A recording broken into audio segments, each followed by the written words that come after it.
कहते हैं कि राजनीति में रिश्ते जल्दी खत्म नहीं होते। राजनीति में रिश्तों की अपनी कहानी होती है। दोस्ती और दुश्मनी का दौर चलते रहता है। कभी रिश्ते सुधरते हैं, कभी रिश्ते बिगड़ते हैं। कुछ इसी तरह की कहानी सिवान के बाहुबली रहे शहाबुद्दीन परिवार और बीजेपी के वरिष्ठ नेता मनोज सिंह की भी है। इस कहानी में ताज़ा किरदार शहाबुद्दीन की पत्नी हीना शहाब है। दरअसल मनोज सिंह के बहनोई का हाल पूछने के लिए हीना शहाब पटना के अस्पताल में पहुंची थी। दरअसल एक रोड रेज की घटना में सीवान के आंधरढाला ओवरब्रिज के पास बदमाशों ने पूर्व विधान पार्षद और बीजेपी नेता मनोज सिंह के बहनोई और भांजे पर सरेआम गोलियां दाग दी। सिवान में हुई इस वारदात में बीजेपी नेता के भांजे की जान चली गई। बहनोई जिंदगी और मौत से जूझ रहे हैं। कहने का मतलब है कि मनोज सिंह पर दुखों का पहाड़ टूट पड़ा है। इन परिस्थितियों में ढांढस बंधाने शहाबुद्दीन की पत्नी हीना शहाब पटना पहुंची थी। शहाबुद्दीन और मनोज सिंह के दोस्ती की चर्चा भी होती थी, दुश्मनी की भी चर्चा होती रही।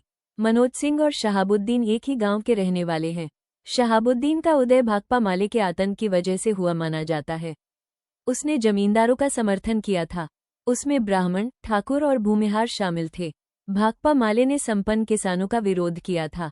खूब हमले होते थे। इसी दौरान शहाबुद्दीन और मनोज सिंह की दोस्ती हुई। दोनों बचपन से एक दूसरे के साथ रहे। ये दोस्ती दुश्मनी में तब बदली जब मनोज सिंह के भाई की हत्या हो गई। जानकारी के मुताबिक 2005 में मनोज सिंह के भाई मृत्युंजय सिंह की गोली मारकर हत्या की गई थी। इस हत्या में शहाबुद्दीन के करीबी रियाजुद्दीन का नाम सामने आया था। मनोज सिंह की लड़ाई हरिशंकर यादव से थी। हरिशंकर यादव को शहाबुद्दीन से रघुनाथपुर से चुनाव लड़ने के लिए सपोर्ट किया था।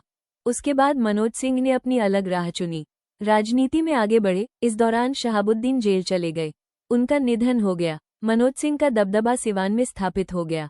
मनोज सिंह सिवान की राजनीति पर अपनी पकड़ बनाने के लिए रघुनाथपुर सीट से चुनाव लड़े, जीत नहीं सके। उसके बाद 2023 में कोऑपरेटिव बैंक का चुनाव हुआ तो मनोज सिंह की राह काफी मुश्किल लग रही थी।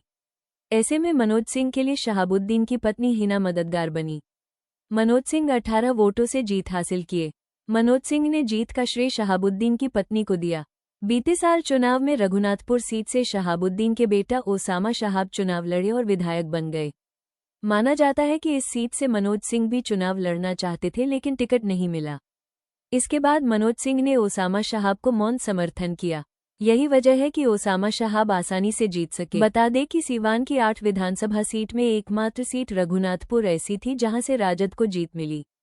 इसके अलावा सभी 7 सीट से महागठबंधन उम्मीदवारों को हार मिली।